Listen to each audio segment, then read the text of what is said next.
I'm Gavin Hodgson from Granger's Fishing and Casting Instructor, and I'm here to talk to you about fishing, a few different methods, a few different things to learn, techniques and practices to help you along.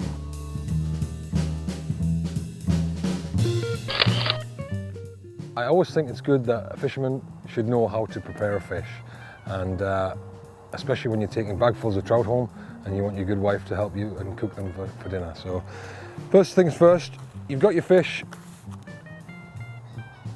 Opening the gut by starting at the anus and working up with a sharpish knife. I say sharpish because this should be a little sharper.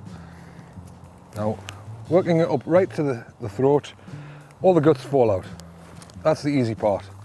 We'll get rid of that very quickly. It's the bit that disgusts most people, but it's just nature, nothing to worry about. And I just like to break that off there with the help of the knife. Remove that. We don't need that. Now there's a bloodline in there as well. If you were just about to place this fish in the oven like that, in other words, you weren't going to fillet it, but you were going to roast it, then getting rid of that bloodline is really important. But as we're going to fillet it, I'm not going to worry about that. But getting rid of the bloodline is nothing more than sticking your finger in and pushing it along. That removes that bloodline from the spine of the fish.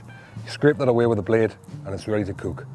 Now, I do most of my trout this way. I actually just put a little bit of butter and a bit of lemon and sprinkle of salt and pepper and shove it in the oven in foil, and that's all I do. But a lot of people prefer their fish filleted. So to fillet a fish, now first of all, I'll turn that fish around so you can see. All fish have a spine, and you can see the back of the spine, it runs parallel with those fins there. Now, I'll cut in behind that fin, that little pectoral fin there. If I cut back, then I get more meat. So I've cut to the base of the, and then if I cut along, you'll see what happens is I'll run that knife along the blade.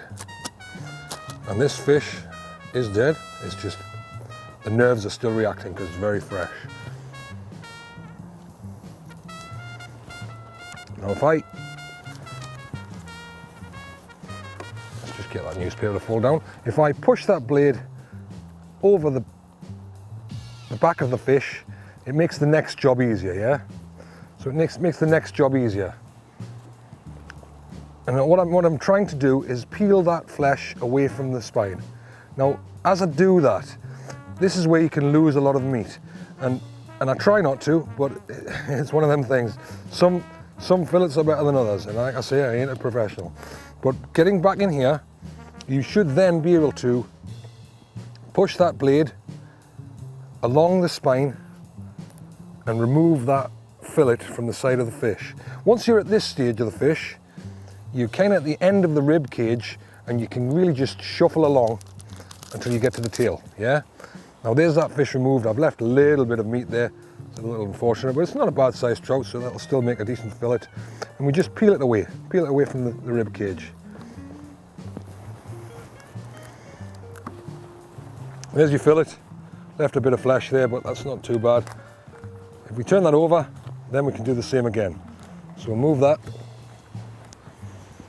Now the second one's always a little tougher because you haven't got the body of the fish underneath where you're cutting. So we've got less room here, and we've got to really get close to that spine. If I get it in here tight, there we go. Now I'm going to hug the spine as I go with this one. I'm really going to hug the spine. I'm not going to worry too much about bones on this one because I want to make this one quite a chunky fillet. And all I'm doing is running it right to the base of the tail. And there's your second fillet. Now that one's got no bones in it because I managed to peel it away. This one's got a few bones. You can get in here and peel the bones away, or do what I prefer to do, cook it and let them fall out. Another way of doing it is you can get in with the pliers and pull them out one by one. But to be honest, we get more meat like that, and that'll all fall away once it's cooked. If you want to get really, really tidy, you can obviously cut away things like the fins, but to be honest, that's nothing to worry about. Job done, a couple of fillets.